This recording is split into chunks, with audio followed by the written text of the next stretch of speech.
बिस्मिल्लाहिर्रहमानिर्रहीम, अस्सलाम वालेकुम। Welcome to Gilani's garden. जैसा कि आपने वीडियो के टाइटल से देख लिया होगा, आज का जो हमारा वीडियो है वो है प्लांट मेंटेनेंस के हवाले से। प्लांट की सॉइल किस तरह की होनी चाहिए, ख़ास तौर पे जब आप पॉट कर रहे हैं, वाटरिंग का क्या स्केड्यूल होना चाहिए, और आपकी सबसे इम्पॉर्टेंट चीज़ जो है वो है प्लांट प्रूनिंग। प्रूनिंग क्या है? बेसिकली शाख तराशी उर्दू में कहते हैं, और उसके अंदर हम पौधे को अपने वक्तन फ़वक्तन ट्रिम डाउन करते रहते हैं। चलें आज का वीडियो स्टार्ट करते हैं। ये मेरा ये गार्डन है जो कि मैं आपको वक्तन फ़वक्तन दिखाता रहता हूँ। ये है एक हमारे पास एक रेड ब्लड माल्टा का पौधा। ये रेड ब्लड माल्टा कैसे वेरीफाई किया मैंने, जो कि पिछले वीडियो में आपने देखा अगर मेरा वीडियो, तो वो हम नहीं कर पाए थे। आप इसको गौर से देखें तो ये आपको इसके ऊपर धारियाँ बहुत ही गहरी नज़र आएंगी, और इसका साइज़ भी थोड़ा छोटा है जो कि पिछले वाले फ्रूट का नहीं था। तो मैं ये गेस कर रहा हूँ कि ये जैसे मुझे नर्सरी वाले ने बेचा था, ये सही वही पौधा होगा। अब इसके अंदर देखें कुछ आपको गौर से दिखाऊँ मैं, तो कुछ डंडियाँ ऐसी हैं जो कि सूख गई हैं। तो एक तो नंबर वन, आप इसको काट दें, इसको काट दें। कुछ डंडियाँ ऐसी हैं कि जिनके ऊपर कोई पत्ते नहीं हैं, कोई ग्रोथ नहीं है, मैं उसको भी काट देता हूँ।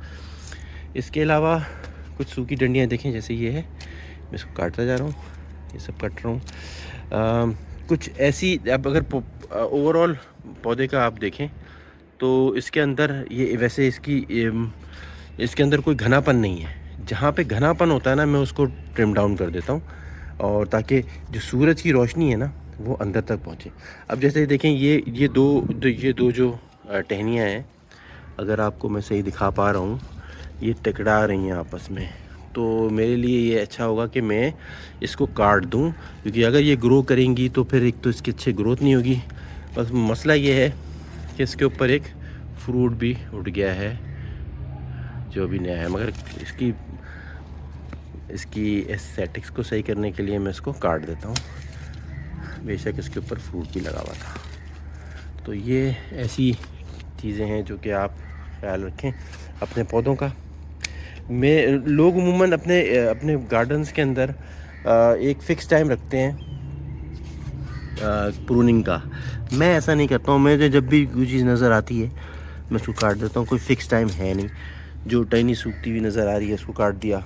इसके अलावा एक और बहुत पॉइंट अच्छा है कि आपको मैं दिखाऊं, जैसे ये टहनी है, इसको आप देखिए, गौर से देखें।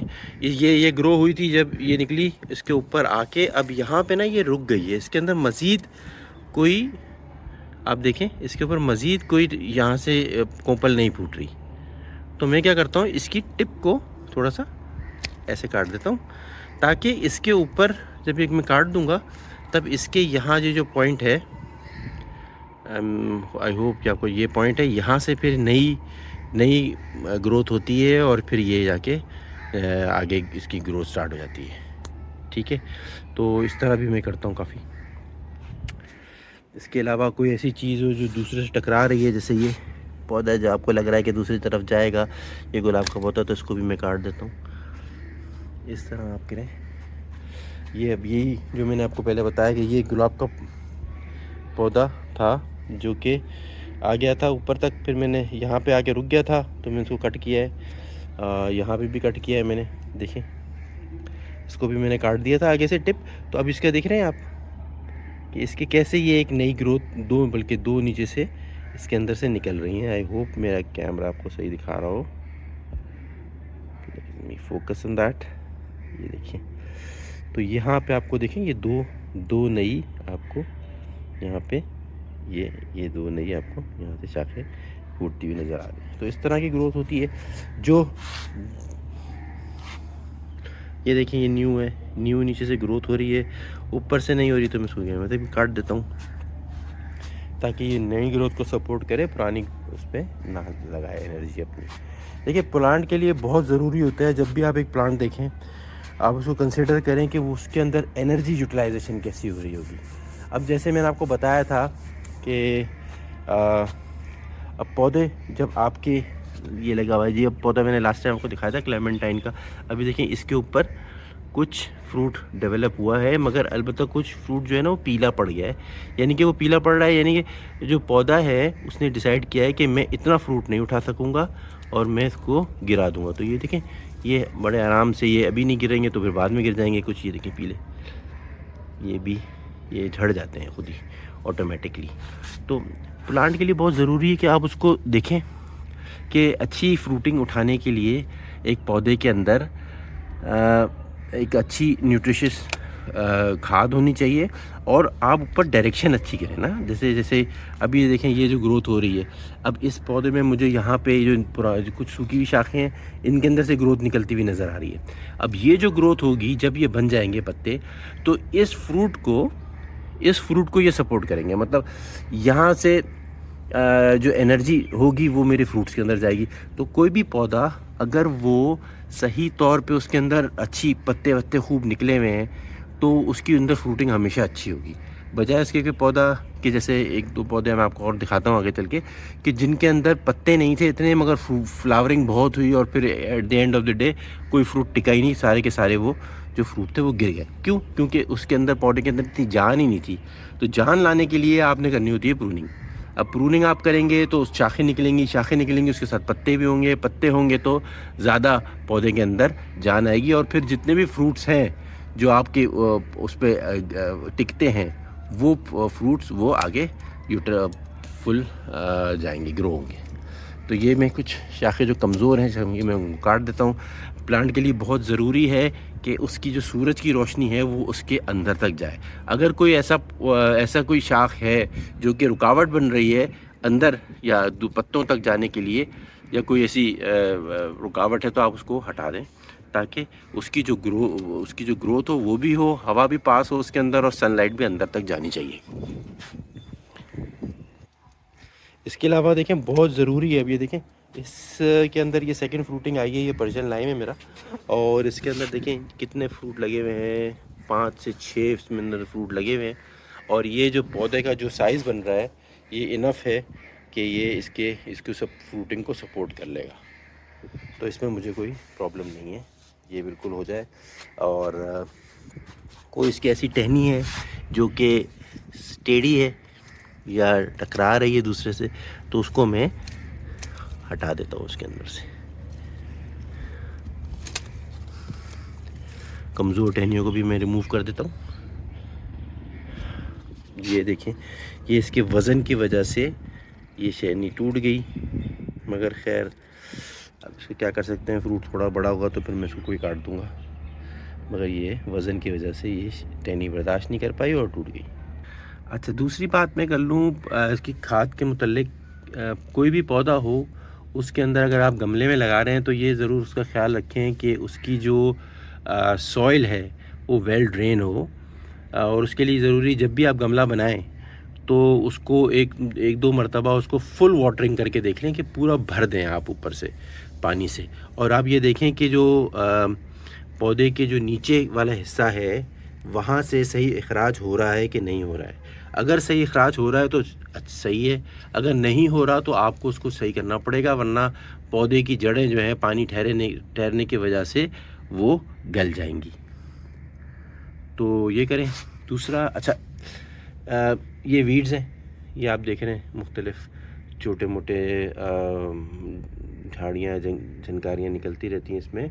इसके लिए अच्छा, इसके भी दो तरीके हैं। मैं क्या करता हूँ कि जब सख्त गर्मियों का सीज़न आ रहा होता है ना, तब मैं इनको रहने देता हूँ, क्योंकि इनकी वजह से क्या होता है कि ये ज़मीन जो है ना, जो खाद है वो गर्म नहीं होती, क्योंकि इनके ऊपर पड़ती है सूरज की रोशनी, और निस्बतन जो अंदर जो गमले का अंदर का टेम्परेचर है वो नॉर्मल रहता है, क्योंकि ऊपर सारी घास पड़ जाती है। अलबत्ता जब सर्दियाँ आती हैं तो मैं ये चाहता हूँ कि, क्योंकि पानी की एवेपोरेशन का थोड़ा सा वो होता है, तो मैं ये चाहता हूँ कि इनको हटा दूँ। न्यूट्रिशंस हैं आपकी खाद के अंदर, वो ज़ाया ना हो, घास में ना जाएं, वो आपके सीधे पौधे में जाएं और अच्छी ग्रोथ हो उसकी। और ये मैं निकाल देता हूँ। अच्छा, मैं निकाल के ना इसको ऊपर ही छोड़ देता हूँ इसके। इससे ये होता है कि वो तो कुछ दिनों में वो सूख के वो ख़ुद भी एक तरह से पत्ते वाली खाद का आपका काम कर सकती हैं, वो जो घास फूस है। तो इस तरह कीजिए। इसके अंदर खाद कब डालें? अच्छा, खाद डालने का जो मुझे सबसे अच्छा टाइम लगा वो है अक्टूबर का महीना गमले के अंदर। उसमें क्या होता है, उसमें उसकी वजह क्या है? उसकी वजह ये कि जब भी आप अक्टूबर के महीने में आप डालते हैं उसके अंदर खाद, तो खाद कुछ अगर फुली डिकम्पोज हुई है, पूरी गली हुई है, तो फिर तो ठीक है, फिर तो जल्दी न्यूट्रिशन फेंकेगी। मगर थोड़ी सी कच्ची है अगर, तो वो कुछ टाइम लेती है वो खाद आपकी डिकम्पोज होने में, मतलब खुलने में, फैलने में।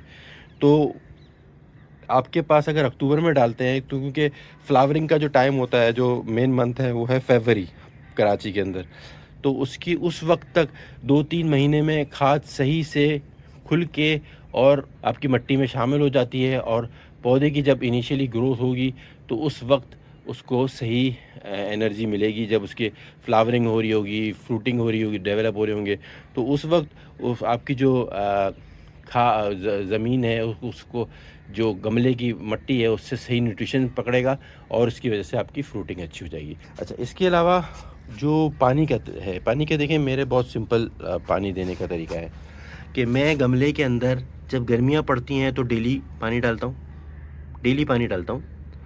और जब सर्दियाँ होती हैं तो उसके अंदर मैं पानी डालता हूँ 1 दिन छोड़ के। ये मेरा एक डिफ़ॉल्ट का असूल है। अच्छा, इसके अंदर कुछ अलबत्ता कुछ चीज़ें हैं जो कि आप कर सकते हैं, उसको नोट कर सकते हैं। कि एक तो ये कि जब आप पानी डालें तो उससे पहले आप मिट्टी को देखें। अब जैसे इसमें मैंने कल पानी डाला था, तो अब इसकी मिट्टी देखें, ये गीली है अभी। तो इस वक्त आपने पानी नहीं डालना, चाहे उसको 1 दिन हुआ है, 2 दिन हुए हैं या 3 दिन हो गए हैं पानी डाले हुए आपको, आपने पानी नहीं डालना क्योंकि मिट्टी अभी भी गीली है। ठीक है। अच्छा, एक तो ये चीज़ है। और पानी अगर मिट्टी अगर सूख गई है, और कुछ पौधे ऐसे भी होते हैं कि जो कि आपको नज़र आ जाते हैं कि जिनकी पत्ते थोड़े से ढीले पड़ चुके होते हैं, लटक गए होते हैं, तो आप फ़ौरन उसके अंदर पानी डालें। एक तो ये तरीक़ेकार है। दूसरा ये भी होता है कि कुछ पौधे हैं ऐसे जिनके ऊपर आप कुछ पानी ज़्यादा पीते हैं। जैसे फॉर एग्ज़ाम्पल मेरे पास ये ऑलिव का पौधा है। अब ये ऑलिव का पौधा है ना, ये मैंने देखा है कि इसकी मिट्टी हमेशा ही खुश्क रहती है। मतलब ज़्यादातर जब भी मैं 1 दिन के बाद गर्मियों में डालूँ या सर्दियों में डालूँ, तो इसकी जो पानी पीने की जो वो है, एक तो ये पौधा भी बड़ा है, ऊपर से पानी पीने की जो रिक्वायरमेंट है वो ज़्यादा है। तो 1 दिन के बाद ये मिट्टी सुखा देता है।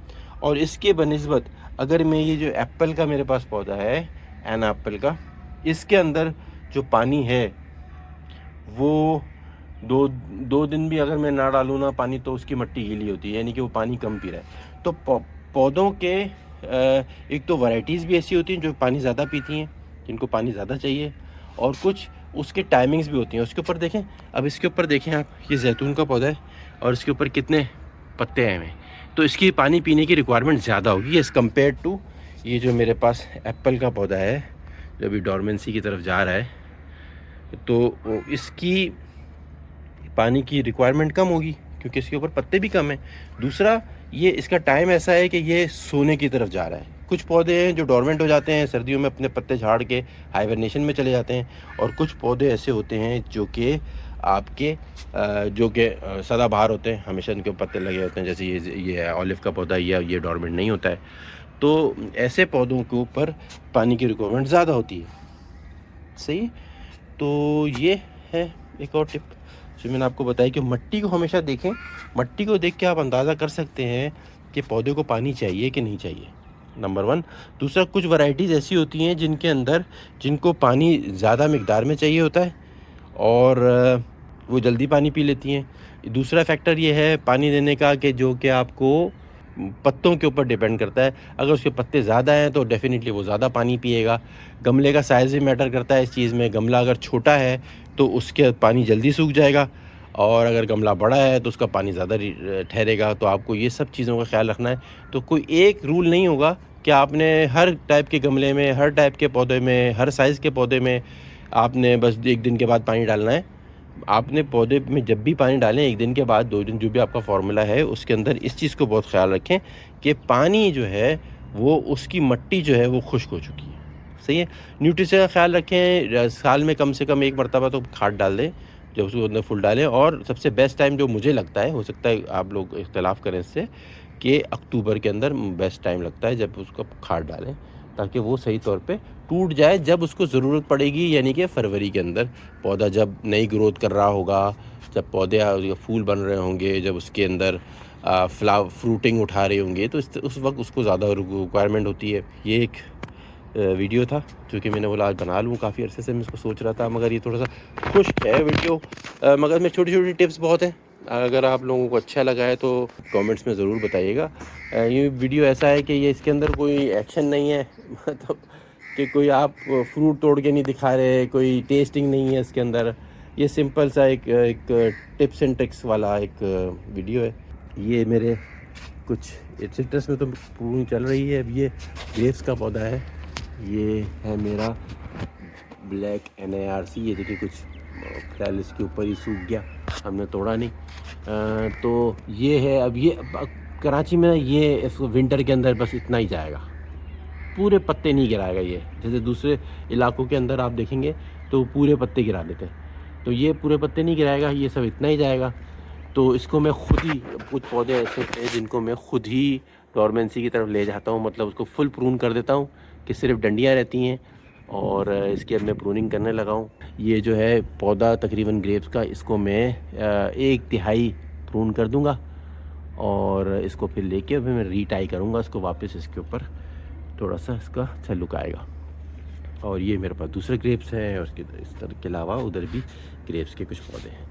अपना ख्याल रखिएगा। Thank you for watching the video. Take care. अल्लाह हाफ़िज़।